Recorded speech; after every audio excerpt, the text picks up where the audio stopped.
圣诞夜，大雪纷飞，一个男人独自离家，想要跳河自杀。他认为自己毫无价值，无足轻重。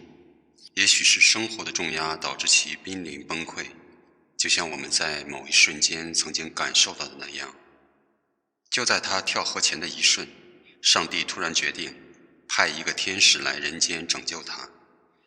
这个人到底做了什么，竟然会由上天派天使来救他呢？我们不仅要问，他的人生就此展开。他小的时候为了救弟弟跳入冰河，因此耳聋。在药店打工时，发现沉浸于丧子之痛的药店主人误将毒药加入到给病人的药剂里。他拒绝送药，并在被店主暴打之下告知了真相。他拯救了药店主人，也挽救了一个病人的生命。他有着善良的心，为了家庭，他放弃了自己上大学的机会，将打工挣的钱供弟弟上大学。他爱上了一个美丽的女孩，这是他少年时的伙伴。他们在一处空置了20-30年的破房子里结婚，但生活温馨。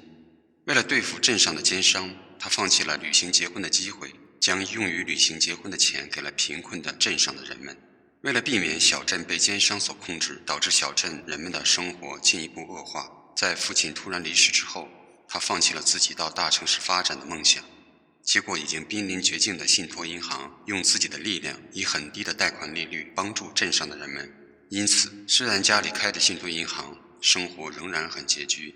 这也是他少年时代到药店打工勤工俭学的原因。他是一个好儿子、好哥哥、好丈夫、好父亲、好商人，镇上人们的好朋友。他永远都在微笑，即使在困难的时候，仍然保持着开朗和乐观，豁达和幽默。他的名字叫乔治。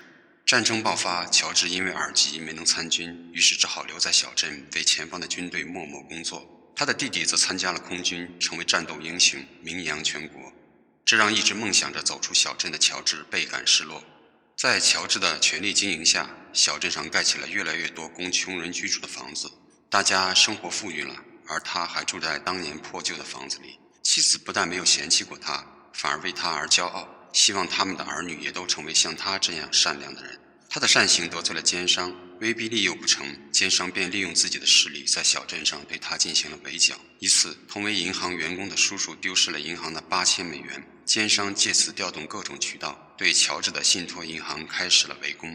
乔治因此陷入困境，并很有可能因此而坐牢。终于，这个善良的好男人崩溃了，他对着自己的叔叔无端发怒，在自己的家人面前也像变了个人，抱怨一切，抱怨着平淡的生活，抱怨自己当初的选择。他感到后悔，也许当年坚持离开这个没落的小镇，自己的人生将会完全不同。终于，家徒四壁、濒临破产的他，在大雪纷飞的圣诞夜离家出走，于是便上演了开头时候的一幕。被派来拯救乔治的是一个实习天使，尚未修得任何神力，甚至连翅膀都没有。这次他只有救了乔治，才能得到一对天使的翅膀。见乔治即将跳入水中，情急之下，他率先跳到了水里。正准备自尽的乔治奋不顾身，把这个落水的天使救了上来。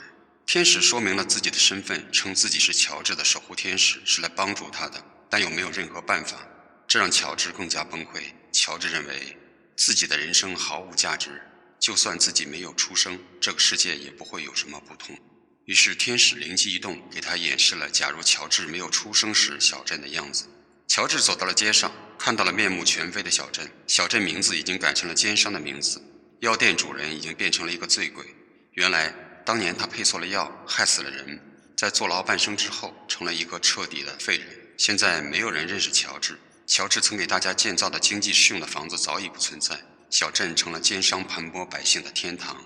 少年玩伴们因为没有乔治的帮助而自暴自弃，小镇上的居民也因为奸商的熏陶而变得尖酸刻薄。那个老旧的房子现在更加破败，更没有那个温暖的家。见到妈妈时，乔治才知道弟弟当年掉入冰窟，因为无人施救，早已离开了人间。妈妈也变得性格怪异。乔治的爸爸去世后，由叔叔接替了信托银行负责人的位置，很快便因奸商的打压而破产。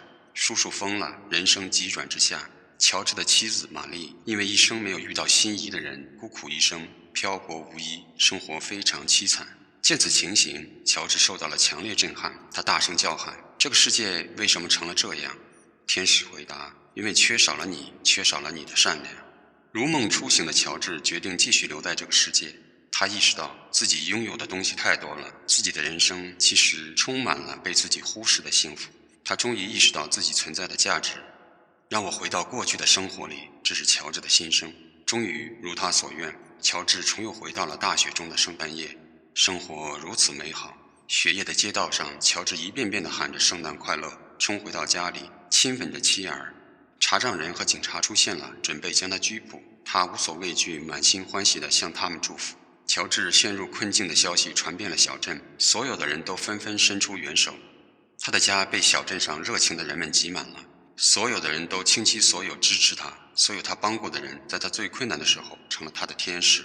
连警察和查账人都忍不住把零钱放到了捐款箱里，这些钱足够他免除牢狱之灾，东山再起了。他的弟弟代表大家说出了心里话：哥哥，你是全镇上最富有的人。在友谊地久天长的歌声中，电影接近了尾声。这时候，捐款箱上突然出现了一本书，这是天使留给他的。上面写道：记住，亲爱的乔治，一个拥有朋友的人从来不会是一个失败者。感谢你给我的一对翅膀。2006年美国电影学会评选的电影100年百大励志电影中，居于首位的不是《阿甘正传》《肖申克救赎》，也不是《辛德勒的名单》和《拯救大兵瑞恩》，而是这部《生活多美好》。这是斯皮尔伯格推崇的电影4大名著之一。在他的电影创作处于迷惘中时，总会观看包括这部电影在内的4部影片，以便找回电影创作的初心和信心。这部电影对我们的启示也是多方面的。你比自己知道的更加重要。在父母、妻子、丈夫、儿女、兄弟、亲朋的眼里，你是最重要的。不要放弃，珍惜眼前的幸福，时刻珍惜眼前的幸福，因为我们可能会失去它们。你的善，上天在看，相信善的力量，相信这力量会超越一切恶行。你可以改变世界，你可以改变世界，你已经在改变世界。你的心念虽小，但对世界而言是足够大的推动力量。